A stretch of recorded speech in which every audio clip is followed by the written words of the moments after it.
RAB 13 এর mobile ও striking team যে কোনো অনাকাঙ্ক্ষিত ঘটনা মোকাবেলায় কাজ করে যাবে।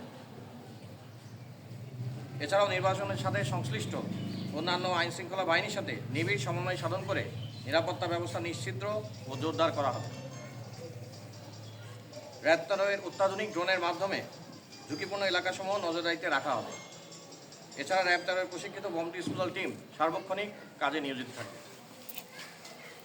র্যাব 13 অত্যাধুনিক কন্ট্রোল রুম থেকে প্রতিটি টহল স্ট্রাইকিং টিমের লাইভ লোকেশন পর্যবেক্ষণ করা হবে এবং প্রয়োজনীয় দিক নির্দেশনা প্রদান করা হবে।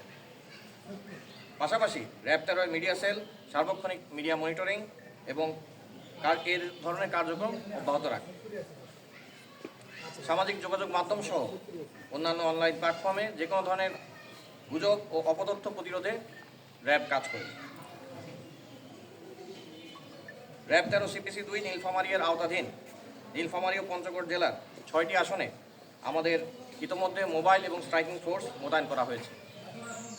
র্যাব 13 এর আধুনিক প্রযুক্তি নিজস্ব গোয়েন্দা তথ্যের ভিত্তিতে নির্বাচনী পরিবেশ নির্বিঘ্ন রাখতে কাজ করা হবে। এছাড়াও সুরক্ষা অ্যাপের মাধ্যমে প্রাপ্ত তথ্যের ভিত্তিতে যে কোনো ধরনের বিশৃঙ্খলা প্রতিরোধে র্যাব 13 কাজ করে যাবে।